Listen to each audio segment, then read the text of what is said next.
Hi everyone! Today we're going to be talking about reverse pattern making. If you tend to learn best with hands-on experience and have difficulty getting the right fit with commercial patterns, or even struggle to follow commercial pattern instructions, reverse pattern making is a really good way to practice reproducing a well-fitted garment. We'll start by grabbing a garment from our closet that fits really well. Now this method does make the item unwearable afterwards, so just choose carefully. Now the way we do this is by cutting the garment along its seam lines, and as we go we remove any darts or zippers to create flat pattern pieces. These pattern pieces become the template for our new garment. So we trace it onto new fabric and then assemble. As a good rule of thumb, we're going to start by sketching out the garment.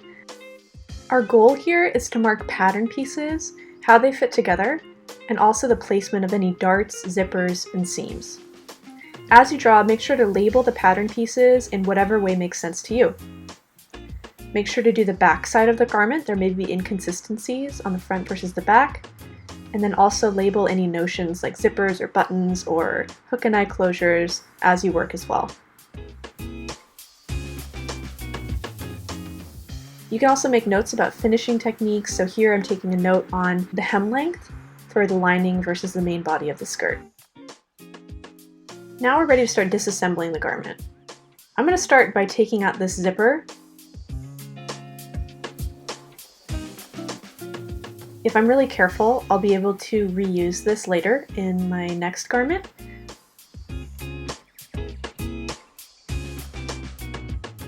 But if it's no longer functional, make sure to take note of the zipper length. Once our zipper is out of the way, we can start separating each piece of the garment along the seam line. So I'm just cutting exactly on the seam line and then taking a moment to seam rip any darts so that the piece will lay flat and I'll be able to transfer the shape of that dart onto my paper pattern.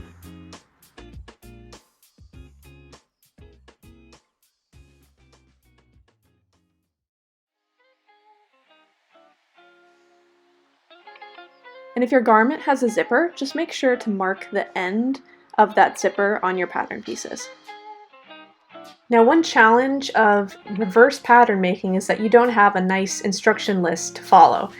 And sometimes those commercial patterns can have really unhelpful instructions, but they do sometimes offer some helpful insights. So let's try and set ourselves up for success by taking some notes on the construction. So you may have observed things as you were taking pattern pieces apart. So for example, I noticed that the darts need to be sewn first on the bodice, and then once those are sewn, they can be pressed to one side, and then they'll be stitched to the skirt.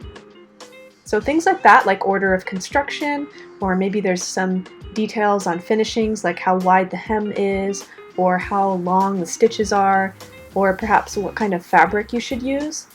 Just take notes of things like that, and as you continue to grow your skills as a sewer, you'll be able to anticipate more about your project and what kinds of issues you might encounter.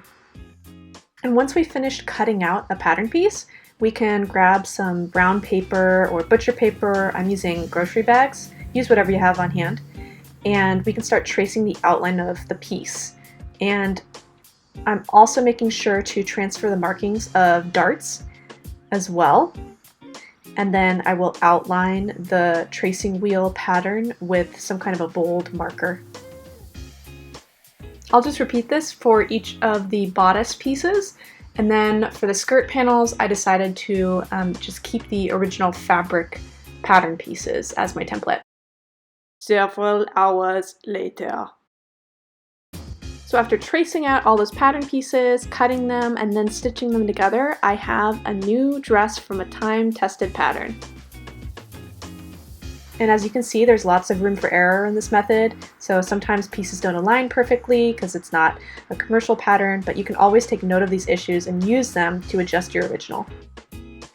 Good luck with your projects, everyone, and if you try this method, please send us your photos on Facebook or on Instagram, and thanks for watching.